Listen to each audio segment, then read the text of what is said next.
মঙ্গলবার থেকে পশ্চিমবঙ্গ সহ ১২ রাজ্যে শুরু ভোটার তালিকার বিশেষ নিবিড় সংশোধন বা এসআইআর। বিহারে এই কাজ আগেই হয়েছে। পড়শি ওই রাজ্যে আগামী ৬ ও ৯ নভেম্বর ২ দফায় বিধানসভা নির্বাচনের জন্য ভোট গ্রহণও করা হবে। বিহারে এবারের নির্বাচনে অনেকগুলি চমকের একটি হল ভোট কুশলী প্রশান্ত কিশোরের দল জনসুরাজ পার্টির উপস্থিতি। ২৪৩ আসনের লড়াই করছে প্রশান্তের পার্টি। যদিও তিনি নিজে এই নির্বাচনে প্রার্থী নন, স্রেফ ভোটার।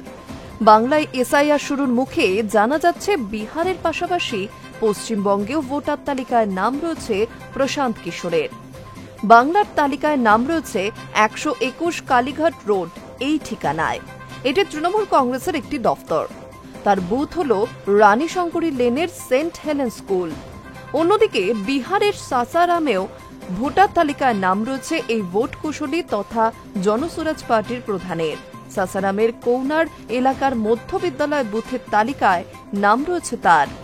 এই ব্যাপারে সংবাদ মাধ্যম প্রশান্ত কিশোরের প্রতিক্রিয়া জানতে চেয়ে যোগাযোগ করেও ব্যর্থ হয়েছে। তিনি ফোনই তোলেননি, মেসেজেরও জবাব দেননি বলেই সূত্রের খবর। তার দলের এক নেতা বলেন, প্রশান্ত বিহারের আগে পশ্চিমবঙ্গের ভোটার ছিলেন।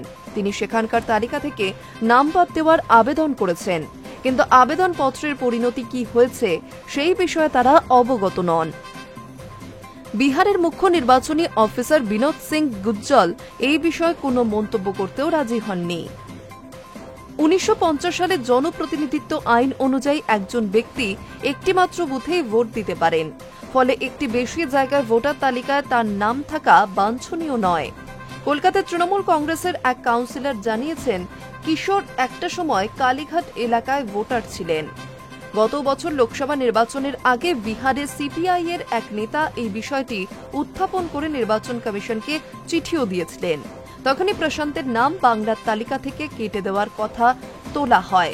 ফলে গোলযোগ কিছু হয়ে থাকলে তার দায় নির্বাচন কমিশনের। High news network.